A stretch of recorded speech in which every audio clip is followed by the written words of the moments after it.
As we move forward with the presentation, I want to take a moment and say that I hope you're really enjoying following along with me.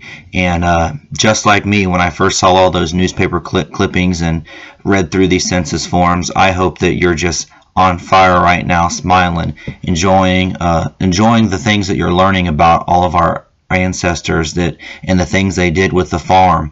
You know, the farm as we know it is still a good portion of it is in our family name, and we have a lot of amazing memories on it. So it's kind of nice to know what our forefathers have done with it.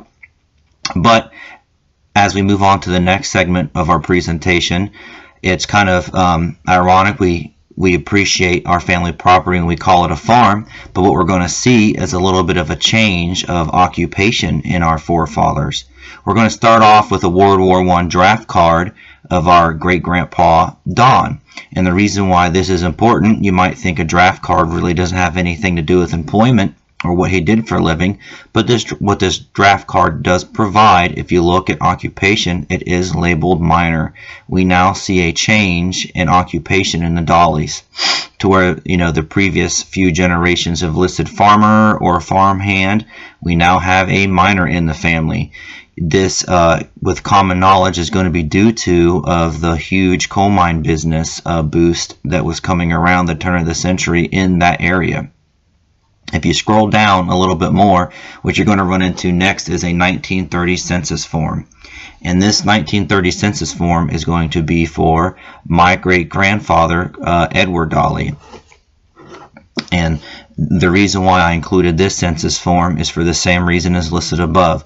If you scroll over, you're going to be able to see under occupation, it's going to say minor, not farmer, minor. So it's kind of cool and interesting to think that our family, up at this point for 50 plus years, had done majority of farm work or used their land to make a living, and now we kind of see them venturing out into the labor workforce and actually maybe working for somebody else and providing something different to make money.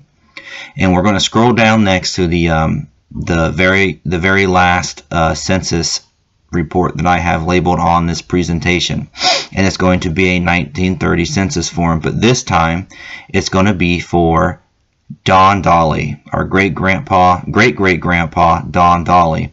The reason why I made a point to include this census form, being it's the same year as the one previously above for his son Edward, is if you look closely, and it's a total of 4 images, if you look closely, you're going to see I zoomed in on one photo, and you're going to be able to see Don Dolley listed as the head of the house with Alice as his wife, and you're going to see his age is 50.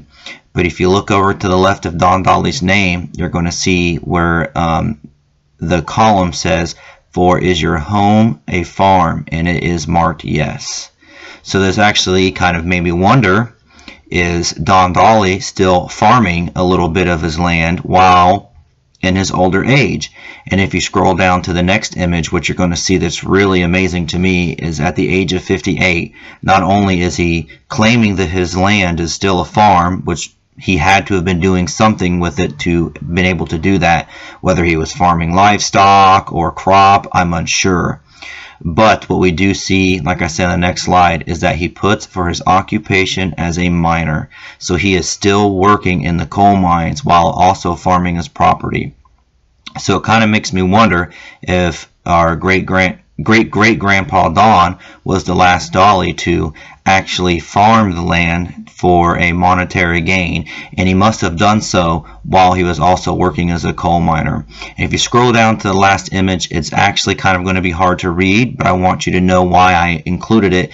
It's the whole row of information for Don Dolley included, so you can see where I cropped and zoomed in on it from, so you do know it's from the same census form and not copied and pasted or chopped, or I did not want the context of this to be confused. It is 100% Don Dolley's 1940 census form. Excuse me, 1940 census form.